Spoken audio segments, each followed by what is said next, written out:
Hi guys, we have a question that reads, write 180 as a product of prime factors and give your answer in index form. So we are going to solve this question using three methods, and we'll just start off with the first method. So for the first method, we'll write down the number 180, and then we're going to say that since this number ends with a zero, it means that it's definitely divisible by 10. So because 180 divided by 10, when this zero strikes out this zero, you're left with 18. So we just draw our factor tree and say um, 10, and 180 divided by 10, of course, is 18. So next thing we're going to do is to further break down these numbers to get their least prime factors. So say 2 times 5 gives us 10. And for 18, we know that 3 times 6 gives us 18.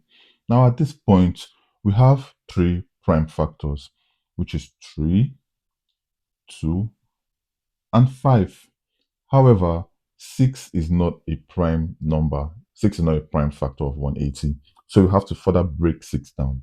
And of course, we know that 2 times 3 gives us 6.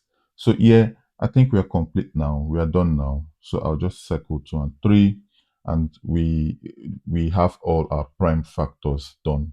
So the next step is to multiply out all the numbers, starting from the smallest prime factor to the biggest one. And the smallest prime factor here is 2, because it's actually the smallest one. So how many 2's do we have? We have 1 and 2. So it says 2 times 2 times the next number on the list is 3. So how many 3's do we have? We have one here and another one here, 2. So we say times 3 times 3. And of course, we are left with 5 because 5 is just 1. So right, times 5. But the question says give your answer in index form. So we are going to do just that. And how do we do that? We group the like terms, like 2, this 2 times 2. We know 2 times 2 is 2 squared according to the laws of indices, times, and of course this 3 times 3 is also 3 squared according to the laws of indices. Then we bring down this 5 here, and that is the final answer. 2 squared times 3 squared times 5 gives you 180. Now for the second method is pretty much the same thing as the first method, because we're going to be drawing factor trees, except that we're going to take it a little bit differently. So write down the number 180.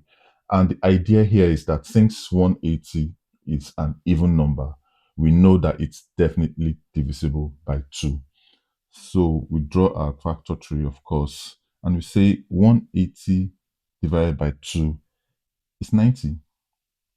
So at this point, we have one prime factor. So we further divide 90 by 2. So 90 divided by 2 is, of course, is 45. There we go, another prime factor. Then we continue with 45. But at this point, 45 can't be divided by 2 without a remainder. So we go to the next number, which is 3. So we say 45 divided by 3 is 15. And here, 3 is a prime factor. Now, 3 can still further go into 15 5 times, because 5 times 3 is 15.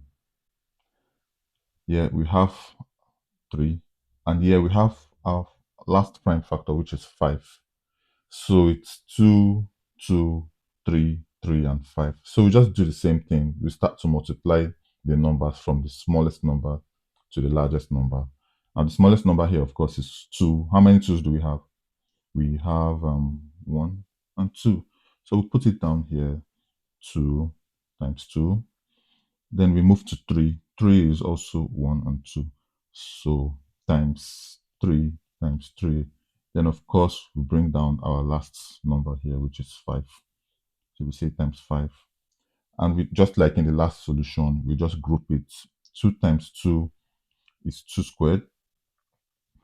And 3 times 3 is 3 squared. Then times 5. Yeah.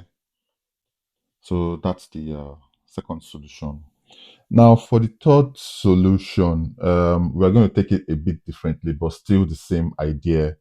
Put down 180 here, and we're going to say that since we are writing 180 as a product of prime factors, let us list the prime factors that we are going to use. And you know that a prime factor basically is any number that can only be divisible by itself and 1. So for example, we have 2, 3, 5. Now 2 can only be divisible by, of course, itself and 1. The same thing with 3, the same thing with 5, the same thing with 7, and the same thing with 11. So we can go on and on and on. So these are the smallest prime factors that we have. So we are going to attempt to divide 180 by any of these numbers that can go into 180 without a remainder. So for that, what we're going to do is that we're going to draw a straight line, and we're going to write 180 here. So which of these numbers can be divisible by 180 without a remainder? Of course, 2. So write 2 here. 180 divided by 2 is 90. And again, we do the same thing. So yeah, 2 can still divide 90 without a remainder. So 90 divided by 2 is 45. Now at this point, 2 cannot go into 45 without a remainder. So we'll pick the next one. The next number is 3. Can it go? Yeah, of course. So we put 3 here. 45 divided by 3 is 15 without a remainder. 3 again can go into 15 5 times, but that's as much as it can go. The next number we're going to use will be 5, because 3 cannot go into 5 without a remainder. So 5 divided by 5 is 1. And there we go. That's the final stop for us. So we have our prime factors. We have 2, 2, 3, 3, and 5. So just like the other ones, we're just gonna write the numbers from the smallest to the largest. So we say it's 2 times 2 times 3 times 3 times 5. So putting it in index form, 2 times 2 gives you 2 squared. 3 times 3 gives you 3 squared. Then we bring down the 5. And yeah, that's the answer. So don't forget to like and subscribe to the channel. Thank you very much. Bye.